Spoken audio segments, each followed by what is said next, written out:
Hello everyone, I'm Jeneline Binsolan and I'm the first reporter of Group 2. So our topic is Chapter 3, Implementing the Curriculum. So today, we will tackle about Module 4, the teacher as a curriculum implementer and a manager. So now, let's discuss about the curriculum implementation design. So following the curriculum models of Tyler, Taba, Saylor, and Alexander or Lewis, the next step to curriculum designing, which is curriculum implementing. This is the phase where teacher action takes place. It is one of the most crucial process in curriculum development, although many education planners would say a good plan is work half done. So following the curriculum model of Tyler, Taba, Saylor, and Alexander, the important step is curriculum implementation. Implementation where the teachers put the curriculum into action. It is called the most crucial part of curriculum development because even if the plan is excellent, it will not succeed without proper implementation. So the saying a good plan is work half done means that making a well-designed curriculum is only half of the job. The other half of success depends on the teachers who will apply it effectively.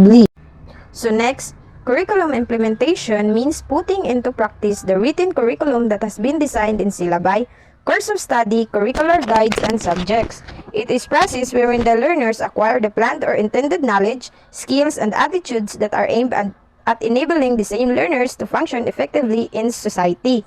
So this means curriculum implementation turns written plans into real experiences, where teachers teach and students learn in order to achieve the educational goals of the curriculum. So it is no longer just about planning what students should learn, but about making those plans happen through teaching and learning activities. So let's proceed to the next slide. So Ornstein and Hankins defined curriculum implementation as the interaction between the curriculum that has been written and planned and the persons who are in charge to deliver it. So according to Ornstein and Hankins, curriculum implementation depends on how teachers bring the written curriculum to life. So the teacher plays a very important role. Kung unsaon nila pag-interpret, understand, and teach the curriculum determines how well it is implemented. So according to them, curriculum implementation implies the following. So first, shift from what is current to a new or enhanced curriculum. So this means schools and teachers move from the old ways of teaching to new or improved approaches and content. Second, change in knowledge, actions, attitudes of the person involved. So this means everyone is involved, especially teachers and learners. So they need to adjust their understanding, skills, and mindset to fit the new curriculum. So third is change in behavior using new strategies and resources. So this means teachers must apply new teaching methods, use updated materials, and adapt innovative ways to engage students. The last one is change which requires efforts, hence goals should be achievable. So this means in implementing a new curriculum, it takes time, dedication, and teamwork. So the goals set in the curriculum should be realistic and attainable so that everyone can successfully adapt to the changes. So let's proceed to Lux and Lieberman. Lux and Lieberman defined curriculum implementation as the trying out of a new practice and what it looks like when actually used in a school system. It simply means that implementation should bring the desired change and improvement. So according to them, curriculum implementation is the stage where a new idea, program, or teaching practice is tested and applied in real classroom situations. Next, in the classroom context, curriculum implementation means teaching what has been written in the lesson plan. Implementing means using the plan as a guide to engage with the learners in the teaching-learning process with the end in view that learning has occurred and learning outcomes have been achieved. It involves the different strategies of teaching with the support of instructional materials to go with the strategy. So in defining the curriculum implementation in the classroom, curriculum implementation means teaching what is written in the lesson plan. So it involves using the plan to guide learning. So next, let's proceed to the curriculum as a change process. So according to Kurt Lewin's force field theory and curriculum change, Kurt Lewin, the father of social psychology, explains the process of change.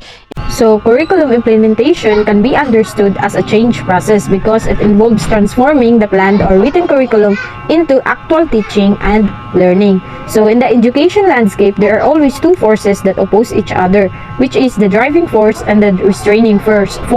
So So, driving force. Driving force means the factors that push or motivate change. And the restraining force means the factors that resist or prevent change. So, he said that if the two forces are equal or balanced, there will be no change. But when the driving force is stronger than restraining forces, there will be changes. So, however, when the driving force empowers the restraining force, then change will occur. If the opposite happens, that is when the restraining force is stronger than the driving force, change is prevented. So this is the idea of Kurt Lewin in his force field theory. So here is the table below. So the driving force include government intervention, society's values, technological changes, knowledge explosion, and administrative support.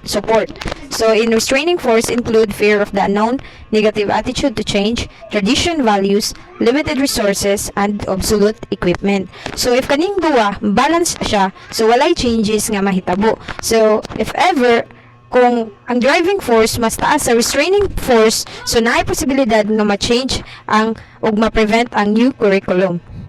So thank you, and again, this is Jeneline Binsolan, your first reporter for Group 2. Thank you and God bless.